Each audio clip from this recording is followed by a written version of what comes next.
రెడ్డి సర్కార్ ఇప్పుడు అంటే మెజారిటీ ఉంది వాళ్ళకి. ఇప్పుడు ఎవరు వెంటనే దాన్ని కూల్చేసే ప్రయత్నం చేస్తారని నేను అనుకోవట్లేదు. ఏ పార్టీకి కూడా ఇమ్మీడియట్గా దాన్ని కూల్చాలని లేదు.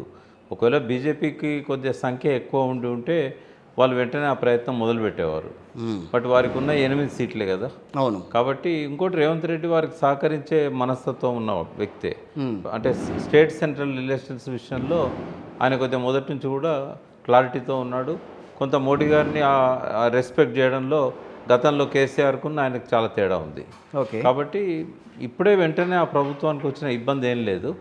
గతంలో కొంతమంది టీఆర్ఎస్ నాయకులు ఎవరైతే అట్లా కామెంట్ చేశారో ఆ తొందరపాటు కామెంట్ అది. ఈవెన్ అట్లా కామెంట్ చేసిన మొదటి వ్యక్తే కాంగ్రెస్లో పోయాడు, కాంగ్రెస్లో కడియం శ్రీహరి గారు.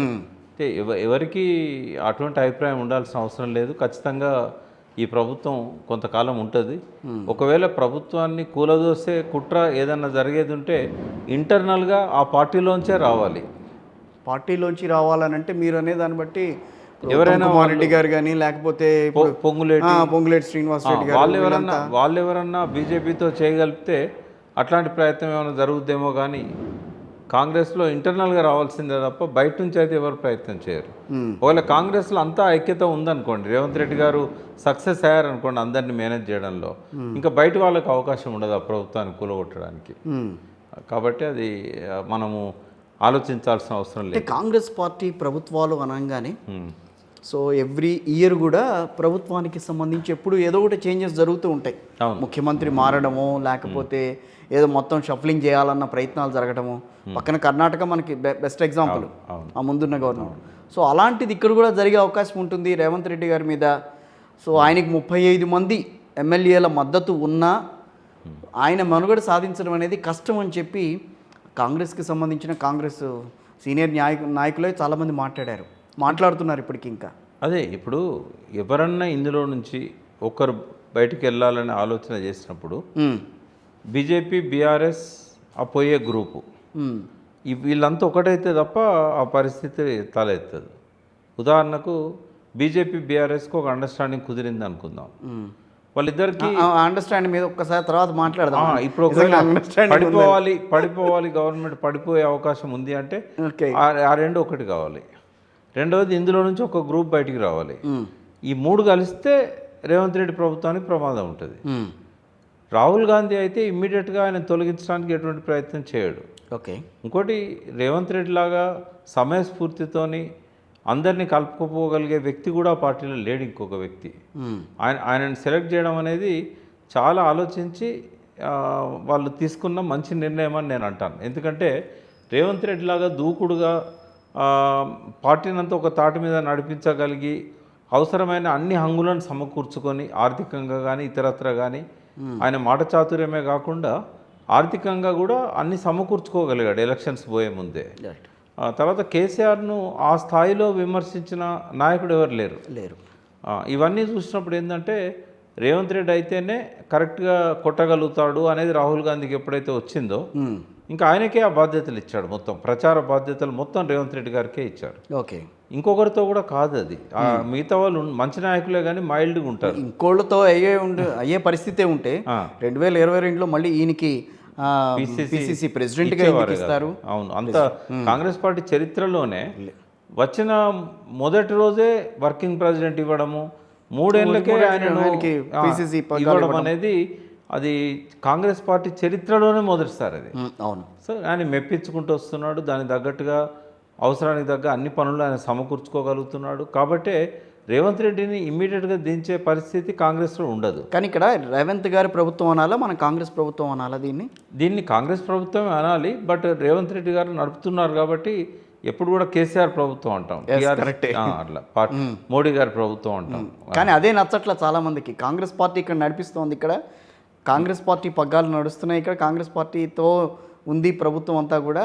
కానీ రేవంత్ని ఎక్కువగా ప్రొజెక్ట్ చేస్తున్నారు ఇక్కడ అని చెప్పి మాట్లాడుతున్నారు కదా. సీఎంలకు ఇంపార్టెన్స్ ఉంటుంది కదా ఇప్పుడు కూడా. కానీ కాంగ్రెస్ పార్టీ కల్చర్ని గమనిస్తే మాత్రం ఆ రకమైన పొరపచ్చాలు బయటికి బాగా కనిపిస్తూ ఉంటాయి. మార్పు ఉంది కాంగ్రెస్ పార్టీలో. రాహుల్ గాంధీ భారత్ జోడో యాత్ర ముందు, భారత్ జోడో యాత్ర తర్వాత ఆయన లోపల మెచ్యూరిటీ వచ్చింది. అంతకుముందే కొంత రాహుల్ గాంధీ ఆ మెచ్యూరిటీ కోసం ప్రయత్నిస్తూ వచ్చారు. పార్లమెంట్లో ఆయన మాట్లాడే మాటలు కానీ ఇవన్నీ కూడా అంతకుముందు రాహుల్ గాంధీ కాదు. ఆయన విజిబుల్ చేంజెస్ కనబడుతున్నాయి, ఆయన మాటలో కనబడుతున్నాయి, ఆయన పనితీరులో కనబడుతున్నాయి. కొంత స్థిరత్వం అనేది ప్రభుత్వాలకు ఇవ్వాలనే వైపుగా కాంగ్రెస్ పార్టీ ఆలోచిస్తున్నది. ఇంకోటి కొంత ఎమ్మెల్యేల అభిప్రాయాలను గౌరవిస్తున్నారు. ఇంతకుముందులాగా సీల్డ్ కవర్లు ఎవరిని పడితే వాళ్ళని పెట్టే పరిస్థితి కూడా వాళ్ళకి లేదు. ఎందుకంటే బాగా తగ్గిపోయింది ఆ పార్టీ బలం. కానీ ఒకటండి, రాజీవ్ గాంధీ గారు తీసుకొచ్చిన యాంటీ దాన్ని ఏమంటారు డిఫెక్షన్ తీసుకొచ్చి సో దాన్ని కంటిన్యూ చేసుకుంటూ వస్తున్నారు ఇప్పుడు రాహుల్ గాంధీ గారు కూడా అన్న మాట అయితే గట్టిగా వాళ్ళకి ఇష్టం ఉన్నా లేకున్నా కొన్ని కంపల్షన్స్ ఉంటాయి. ఎందుకు కంపల్షన్ ఏముంది? 64 మంది ఎమ్మెల్యేలు ఉన్నారు. ఇంకొక బీఆర్ఎస్ని జైల్చాల్సిన అవసరం ఏంటి? బీజేపీని అయితే జైల్చలేరు. మీరే అన్నారు కదా రేవంత్ రెడ్డి గారికి 35 మంది ఎమ్మెల్యేల బలం ఉందని. రేపు ఎవరైనా ఒక నాయకుడు ఓ 10-15 మంది ఎమ్మెల్యేలను తీసుకుపోయినప్పుడు తన సీట్ తను కాపాడుకోవాలి కదా. ఆ రకమైన భయం అయితే రేవంత్ రెడ్డి గారిలో ఉందా? ఇప్పుడు కేసీఆర్లోనే ఆ భయం ఉండి 63 మంది ఉన్నా కూడా ఆయన కాంగ్రెస్ పార్టీలోంచి టీడీపీలోంచి పార్టీలు కలవకపోయినా కూడా చాలా మందిని తీసుకున్నాడు కదా. అవును, తలసాని శ్రీనివాస్ యాదవ్ లాంటి వాళ్ళను మొదటి టర్మ్లో ఏ పార్టీ విలీనం కాలేదు కదా, అంతా టీడీపీ వాళ్ళే కదా తీసుకున్నాడు. ఆల్మోస్ట్ అందరూ. మరి అంత ఆరితేరిన కేసీఆర్ లాంటి అప్పటికే కేంద్ర మంత్రి, అప్పటికే ఆయన రాష్ట్రంలో 2 సార్లు మంత్రి, అప్పటికే 7 సార్లు 6 సార్లు ఎమ్మెల్యే, మరి ఆయనకే అంత అభద్రతాభావం ఉన్నప్పుడు రేవంత్ రెడ్డికి ఉండడంలో ఆశ్చర్యం ఏమున్నది? మొదటిసారి ముఖ్యమంత్రి అయ్యాడు, మంత్రి కూడా కాలేదన్నాడు. ప్రకాష్ గారు బాగా రేవంత్ గారిని సమర్థించడం కాదు, వాస్తవాలు చెప్తున్నా. రేవంత్ రెడ్డి ప్లేస్లో నేనున్నా, మీరున్నా, కేసీఆర్ ఉన్నా కూడా అదే చేసేవాడు. ఇంకోటి ఏంటంటే రాజకీయాలు ఎప్పుడు కూడా ఆనాటి పరిస్థితులను బట్టి అవసరాలను బట్టే ఉంటాయి తప్ప ఇచ్చిన మాటలను బట్టి వాళ్ళ సిద్ధాంతాలను బట్టి ఉండవు. ఒకే ఒక్క పార్టీ, అది వాజ్పేయితోనే అంతర్ధానం అయిపోయింది, అది భారతీయ జనతా పార్టీ. సిద్ధాంత పునాది మీద విలువలకు కట్టుబడి కొంత పనిచేసిన మాట వాస్తవం. ఒక ఎంపీని కొనగలిగితే గవర్నమెంట్ ఉండేది, అవకాశం ఉన్నా కూడా ఆయన పని చేయలేదు. అంటే ఆ కాలం ఆయనతోనే పోయింది. 21వ శతాబ్ద రాజకీయాలు అన్నీ కూడా అవసరాల ప్రాతిపదికనే ఉంటాయి తప్ప ఇచ్చిన మాట, కృతజ్ఞతలు, పౌరుషాలు, రేషాలు ఇవన్నీ ఏముండవు. బీజేపీలో కూడా లేవు, ఎందులో లేవు. ఇప్పుడు అసలు సిద్ధాంత పునాది మీద ఉన్న పార్టీ ఒక్కటి లేదు. బీఆర్ఎస్ కూడానా? ఏ పార్టీ లేదు. బీఆర్ఎస్ సిద్ధాంతమే లేదుగా. బీఆర్ఎస్ సిద్ధాంతం ఎక్కడిది? తెలంగాణ ఒకటే సిద్ధాంతం ఉండే, తెలంగాణ వచ్చినాక సిద్ధాంతం ఎక్కడిది? సస్టైన్ కావాలి, ఏదో ఇచ్చిన వాగ్దానాలు నిలబెట్టుకోవాలి. కేసీఆర్ గారికి కొన్ని డ్రీమ్స్ ఉండేది, తెలంగాణ ఇరిగేషన్ ఇట్లుండాలి, ఇవన్నీ మొదటి టర్మ్లో ఆయన ఆ డ్రీమ్స్ను ఫుల్ఫిల్ చేయడానికి చాలా కష్టపడ్డాడు. ఆయన డ్రీమ్స్ అసంపూర్తిగా ఉన్నప్పుడే ఈ 2 టర్ముల పాలన అయిపోయింది. ఇంకో టర్మ్ ఉండుంటే డెఫినెట్గా ఆయన డ్రీమ్స్ అన్ని ఫుల్ఫిల్ అయ్యేటి. కానీ రేవంత్ మాటలకు చేతలకి పొంతన లేదు.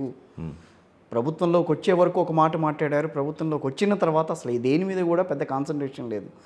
ఇప్పుడు బడ్జెట్లో కేటాయింపుల విషయంలో తెచ్చుకోలేకపోయారు. ఆఫ్ కోర్స్ అది బీజేపీ ప్రభుత్వం కాబట్టి వాళ్ళు ఇవ్వరు, కాంగ్రెస్ పార్టీకి ఇవ్వరు. కానీ కొన్ని విషయాల్లో మాత్రం ఇప్పటికీ కూడా దేన్నైతే మీరు విమర్శిస్తున్నారో బీఆర్ఎస్ విషయంలో మళ్ళీ వాటినే పట్టుకు వేలాడుతున్నారు తప్పించి కొత్తగా మీరంటూ ప్రత్యేకంగా తీసుకొచ్చిన సందర్భాలు ఎక్కడ ఈ 8 నెలల్లో మనకు కనిపించట్లా. అంటే ఇప్పటి వరకు కూడా 8 నెలల కాలంలో ఒక సమర్థవంతమైన ముఖ్యమంత్రికి ఉండాల్సిన ఏ ఒక్క లక్షణాన్ని ఆయన ప్రదర్శించలేదు. ఉన్నాయంటారా? ప్రదర్శించలేదు అసలు. ఒకటి ఆయనే యాక్సెప్ట్ చేశాడు, నేను మంత్రి కాకుండా మొదటిసారి ముఖ్యమంత్రిని అయినాను, బట్ నాకు ఒక లక్షణం ఉంది, నేను పరిస్థితికి తగ్గట్టుగా రైజ్ అవుతాను.